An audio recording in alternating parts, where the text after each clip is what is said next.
dans nos marchés répond-il aux normes internationales en termes de qualité? Combien coûte-t-il?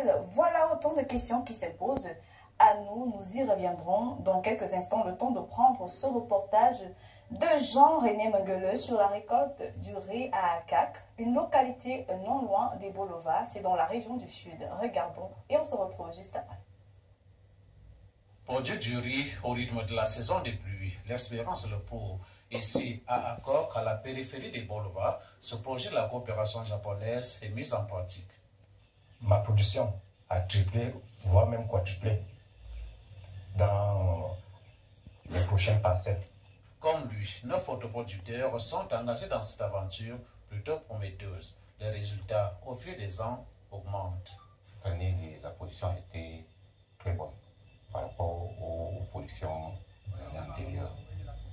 Ce qui fait que ça fait une fierté, au moins surtout parce que au début c'est difficile, mais au fur et à mesure qu'on s'y attelle, ça marche. L'objectif à terme cherché par les pouvoirs publics, c'est la réduction des importations de riz. Le grain de riz eux-mêmes pèse du temps, mais les débris sont bons. Je n'ai plus besoin de payer du riz. Et de deux, quand on en a assez, c'est à ce moment qu'on peut donner à tel ou tel, c'est un avantage. Et les résultats, le voici. Le riz produit à Akok fait désormais partie du menu habituel. Voici donc le riz auquel nous cultivons.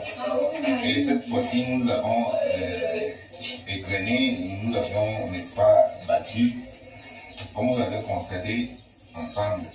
Maintenant, on va déguster tous ensemble. Mais face aux producteurs, toutefois, se posent plusieurs contraintes qui méritent un appui des pouvoirs publics. Ça a l'air très bon tout cela. À Maroua, dans l'extrême nord, les populations souhaitent manger plus de riz local. Malheureusement, la Semri, principale productrice de riz dans cette partie du pays, est frappée par l'obsolescence de ses engins et d'autres difficultés conjoncturelles. Malmoussa, le Doublaise, nous fait le point de la situation qui rend le riz rare et cher depuis Certiville, Maroc. On est loin de l'époque où la Semri constituait la mamelle nourricière d'une bonne frange de la population de l'extrême nord. Sa production annuelle, qui culminait à 100 000 tonnes au début des années 80, a chuté à peine 50 000 tonnes aujourd'hui. Et les problèmes qui ont plombé cette production sont connus. Nous avons des équipements de labour qui sont là, mais qui ne fonctionnent pas très bien. Nous sommes actuellement limités par les superficies aménagées qui se situent autour de 11 500 hectares. Donc il faut faire de nouveaux aménagements pour augmenter la production du paddy qui est la matière première. Le gouvernement qui milite pour la consommation des produits locaux a injecté plusieurs milliards de francs CFA à la Semri pour lui permettre d'accroître sa production et booster sa capacité de distribution de son riz. Les deux chaînes de décortiquage mises à la disposition de la Semri par l'État sont fonctionnelles en ce qui concerne l'usine de Yagua, et le montage est presque achevé sur le site de Maga. Si quelques semaines, je pense que du riz sortira également de l'usine de Maga.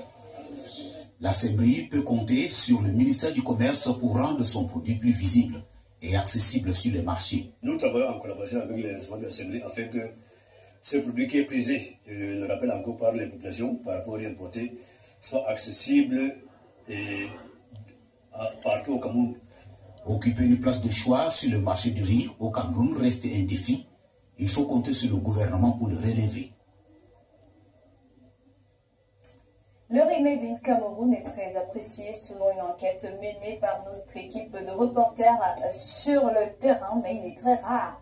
Il faut s'estimer chanceux lorsqu'on en trouve sur les étals. En tout cas, le goût, lui, il est constant, il est très bon, comme le disent ces personnes rencontrées sur le terrain, venues de Ndop, de Yagua dans l'extrême nord, ou alors de Maga, toujours dans l'extrême nord. Le riz de Ndop, le riz made in Cameroun, est une merveille, comme on peut le voir dans ce reportage de Ligue Bienvenue. Bonana. Un échantillon peut-être pas représentatif, mais qui certainement sait dire la vérité sur le riz produit à Maga, à Ndop et à Yagua, battant du coup en brèche l'adage du prophète chez soi. En ce qui me concerne vraiment, quand il est fait avec une bonne sauce d'arachide, je crois que ça passe. Et en essayer les deux variétés, je préfère le riz camerounais. En le cuisant, se rappeler toujours qu'il est un riz du Cameroun, un peu particulier, sinon, bienvenue les jérémiades. Celui-ci, je l'ai acheté il y a 2 semaines, j'ai essayé de le cuire. Vraiment, c'était pas facile. Passons. Retenons simplement que le riz de nationalité camerounaise est de bonne qualité avec un goût relevé, mais difficilement visible sur le marché. Le riz camerounais, on entend parler, mais on ne sait pas où s'en procurer. Et quand bien même il existerait, tomberait-il si aisément dans tous les paniers? Pas si sûr. On a la chance de le voir sur le marché, il est très cher. Ça me gêne qu'il soit aussi un peu cher, quoi. Bon riz, grande demande, il faut donc produire.